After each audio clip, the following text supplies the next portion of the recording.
tiny boaters, big boaters, the marine industry in general. Who doesn't like an outboard discussion video? I reviewed the 15 and 20 horse Generation 4 Mercury outboards, which were extremely impressive. The 20 horse specifically, extremely impressive motor.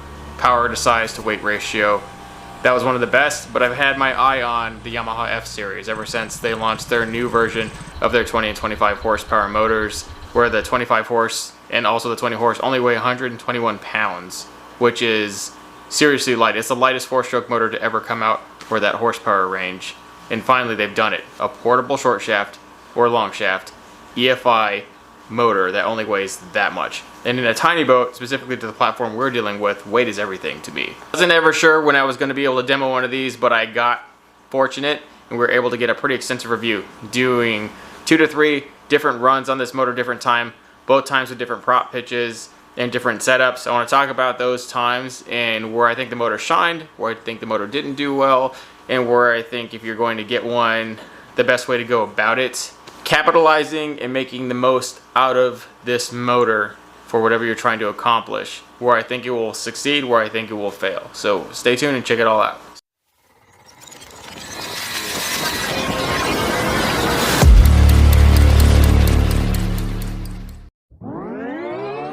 So first off, it is a nice motor. It is eerily similar though to the Gen 4 Merc 20.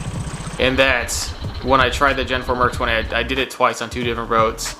What it does do is, obviously the motor head flexes, really where they got rid of all the weight for both of those, because the Merc Gen 4 20 horse only weighs 99 pounds, which is, that's nothing. But when you used it, the motor visibly flexed back as you started to open the throttle. And when you were wide open throttle, the motor actually flexed back a lot. And it also rattled inside, like there was something loose. The first time I tried one, I was like, something wrong with this motor. And then I tried the 15 horse, which is a watered down version of the 20 horse. And I tried another 20 horse on my buddy Tyler's boat. And it just seems that there's a rattling in there. And there's not a whole lot you can really do about it. It's just part of how the motor works. It's not anything that is wrong with it. It's just annoying. When I tried this F25 Yamaha, pretty much the same characteristics. The flexing mount, the shaking, the wobbling, kind of like how the 2 strokes of old did, where the motor just kind of shakes right there at idle. And when you're at wide open throttle, there's some rattling in there.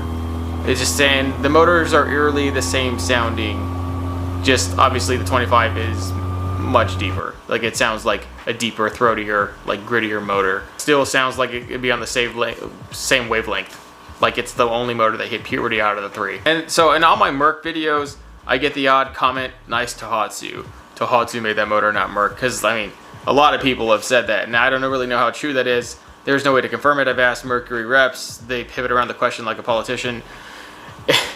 So, whatever is going on there with that relationship, either they don't know enough about it, or whatever they do know, they don't want it displayed to the public. And that's fine. But I will tell you, they're eerily similar. So in theory, maybe Tohatsu did put out this fantastic line of portable tillers, and then Mercury and Yamaha went and bid on which ones they wanted. Mercury took the smaller side, Yamaha took the bigger side, but ultimately they're very similar. So maybe, I don't really know what to say about it, but that's just something to think about.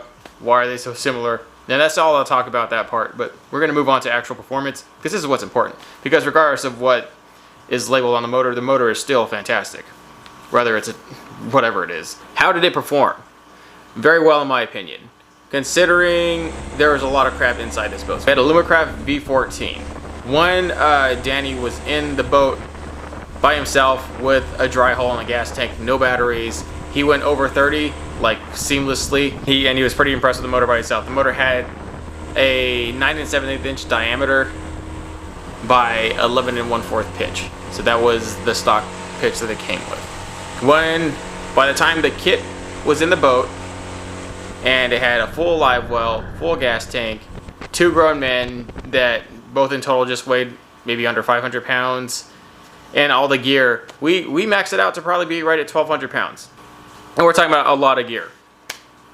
Trolling motor, 3 giant 10-inch graphs, which actually weighed a lot. You know, 3 batteries in the boat. They were lithium, but they still took up some weight.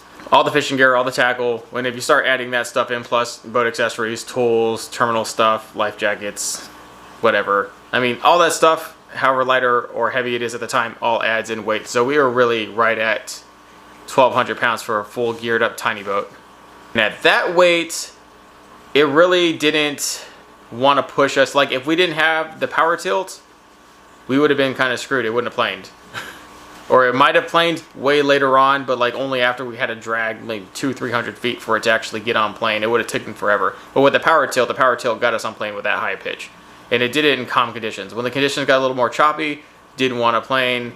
And when we put in a live well, we filled the live well in, it didn't want to plane. So with a full live well, that was right at the 1,200 pound max. Before that, we were under it. And it might have done it in calmer conditions after dragging forever out of the hole, but it did not want to do it with that 11 1/4 pitch. So my idea, because I had the same issue in my boat where I bought a 25 horsepower Merc, a Gen 3 25 horse Merc EFI, which is a significantly heavier motor to accomplish the same thing. And it came stock with a 12 pitch, supposed to push, I don't know, 1,000 pounds or something, whatever their rate was. And it really did not do well. My boat's a lot bigger and arguably a lot heavier than this one. And the first time I tried to do it with 2 full grown adults, all gear, no live well, but I had 3 lead acid batteries, a full gas tank, same size, 6-gallon gas tank. It did not want to plane. But how I fixed that is I went down in pitch. Now this is just really, really important to remember. The prop pitch for these motors, you can have a smaller pitch and your boat will go faster. It's weird. So there are 3 options for the Merc 25. There was a 12, an 11, and a 9. I don't know why they skipped out 10. They just figured, I don't know why they didn't make 10. I think 10 pitch would have been the perfect pitch for my boat, but I don't really know if anybody makes a 10 pitch for that motor. I know Mercury and Turning Point don't do it. And as far as the Yamaha, kind of similar. It went 11 1/4 to 10 1/2, and then a 9. Like just a really sudden drop. So I don't know what the mentality behind that is, but it's very eerily similar mentality in terms of how they did their prop pitchbacks for the stock factory props. And naturally for this boat, I went with a 9. Because I would have thought maybe as well as it did with the higher 11 1/4 pitch, it might have actually done okay with a 10 1/2, because that's almost a full pitch back. It almost is. So we probably could have done actually really well, but I just didn't want to risk it. I had like one other opportunity to get this thing going. It's not my boat. It's got a bunch of it's got like $20,000 worth of crap on it that's I don't want to cover if it breaks. So I'm doing this one time. I'm not going to do multiple runs on different props. So I took the 9. Because I know the 9 will plane a horse. We put the 9 on the motor. We both get in it. In conjunction with the CMC power tilt, it gets right on there. Right on plane and does its thing. With 2 of us. Without no live well full. Later on we filled the live well. It still planes like nothing with a power tilt. The power tilt was really the bigger factor. Would it have planed without the power tilt? Yeah, but it would have just drug a long time out of the hole. If you want any sort of real performance out of the hole, you need a power tilt. If you can get a power tilt and jack combo, like Bob's makes one for like 1,200, that's probably like the ultimate thing if you just have a portable short shaft or long shaft tiller with none of those things. I think the power tilt's more important than the electric start.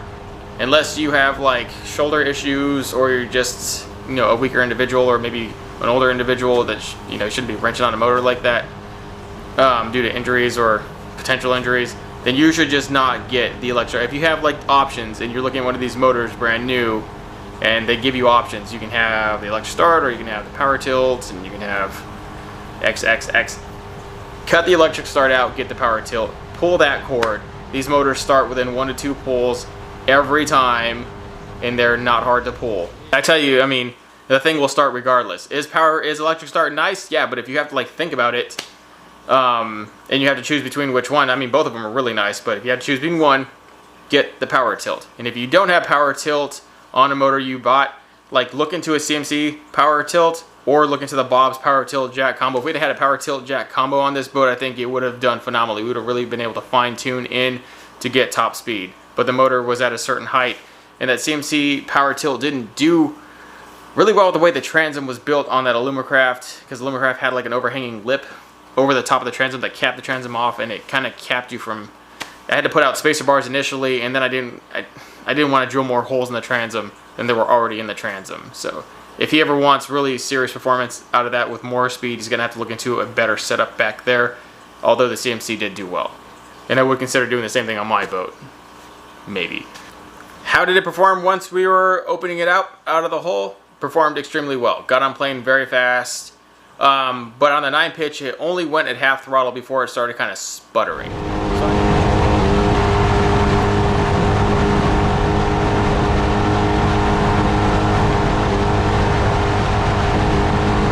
So I think maybe it needs to be on a bigger boat, like a 9 pitch, maybe on a 16-footer with loaded out gear and everything, and like a fairly big payload that's maxing out the weight capacity. I think a 9 pitch would have probably did really well. I think it was a little too much for this boat. You could tell by at half throttle it started going, it started sputtering, and that means that the propeller is starting to cavitate. It's not starting to carry as much. And that's what happens at that. So it stopped right at 2021. Couldn't gas it anymore. But really, you're in the break-in phase for the motor. And this is where it paid off. It was like bittersweet. It was like a tit for tat. You couldn't go any faster without sputtering, but really you weren't supposed to go over half throttle anyways for 20 hours.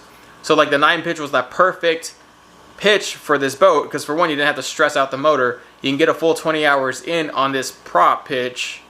Break your motor in like to the T how, you know, Mercury and Yamaha and probably Tohatsu want the motor broken in, and you're probably going to get the most out of your motor. It's recommended 20 hours at half throttle, no more for the entire thing. And at half throttle, you can plane a horse on that motor with a 9 pitch. After the 20 hours, I strongly suggest that Danny look into the 10.5 pitch. I think you will be happy with that. For one, he'll be able to max out the throttle range and probably get a lot more usable speed. If he does upgrade to a Bob's jack plate, he'll get probably a lot more speed. So it went 30 plus with just him in a stock boat with no batteries and just a gas tank. And so you probably could get 25, 26. I think we'll get pretty close because the boat is fairly light minus all the electronics and all the extra gear and people. And that and the co-angler I think he mentioned he's going to go with is a lot lighter than me. Him and I were both the same size. We're both 6 foot. I think he's maybe even taller than me. Both over 230 pounds, between 220 and 230, pretty big. So that was a lot. That was close to 500 pounds of people. That was a good testimony of what the boat could do. The boat performed phenomenally, by the way. If you haven't checked out that video, check it up here. It's a Tiny Boat Nation. My only real gripe about the motor, it's ugly. Like Yamaha motors, they're ugly. I'm sorry. It doesn't have any effect in its performance. It performed very well, obviously, but it's ugly. I love that Merc black, right? I wish I could have ran both motors off the same platform, the same boat, with a power tilt. I will tell you though, without any power tilt and fairly similar weight, because my boat was heavier than his, but I'm down a person and down a live well, the Merc planed us pretty good at half throttle without a power tilt. It did really good. I don't know what to say about it. 80% throttle, it did really well. At like full throttle, it got me up to 21 miles an hour on this boat. Now that, you know, my 25 horse Gen 3 Merc doesn't really get much faster than that. I do run a lower pitch that had a 9 pitch on my 25. This was a 10 pitch on the 20, which that was also really impressive. At half throttle, it planed my boat with a 10 pitch. And then when I cranked on it, I didn't crank on it for too much because it was a brand new motor and you're only supposed to do that for like short periods of time during break-in. We did get to 21 miles an hour, and we probably could have maybe exceeded that a little bit more. But I knocked out, and I just knocked it down. And that was like my testing phase for the initial first run of this. The second run, we stuck this on a giant boat where it had absolutely no chance of planing, but that wasn't really the issue because the lakes that we were going to take this boat to where you're going to use a motor at this size was the boat's not going to be able to plane anyways. It's just going to kick it around. And arguably, if there was a power tilt on this boat, we might have actually got this boat on plane. This is a big, gigantic Alumacraft competitor 17-foot boat. It's just a big boat for a small little motor like this. And I think it might have actually planed it with 2 grown adults. Might have actually done it. But that brings up another really good point of which boats are these motors really good for? Because that's really what people want to know. In my opinion, this Merc is going to be really good on a 14-foot boat. Like a 14-foot tiny boat is going to do really well on. And I think with a dry hull, like a 15 or 16-foot boat that's running a minimalist setup in there that's more or less a dry, empty hull, it would do really well also, but it would struggle on anything with a full kit. Like, it did play my boat with a full kit, but it was just me. I start adding another person in there, plus gear or a live well, it is going to struggle. That's just the way it is.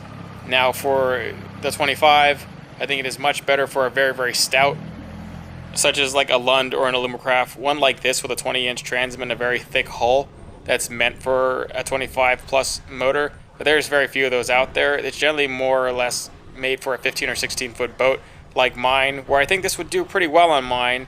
I don't know if it would give me much more of a boost, but it would do well. I think it would struggle on anything over a 16-foot boat, especially one with a kit and gear and people in a live well.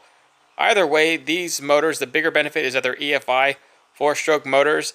They can adjust the altitude at any time. You don't have to worry about gumming up of the carb because there is no carb. I mean, the sheer reliability of both these motors is phenomenal. But the even bigger factor with this is just how light these EFI motors are. They're lighter than any other generation of the motors for either platform, for Yamaha or Merc. They're just flat out lighter than their previous generations in conjunction with being EFI. Makes them really superior to anything out there. So if you're looking at a brand new motor, I don't know why you wouldn't steer towards one of these if you're going to end up paying for something. Get the lightest like strength to weight ratio motor you can get, and you will be much happier with performance out there. Alright guys, thank you. Let me know what you think about this video. Leave your comments down there. I'm very, very interested always and forever to hear what you have to say. Alright guys, see you out there. Tight lines.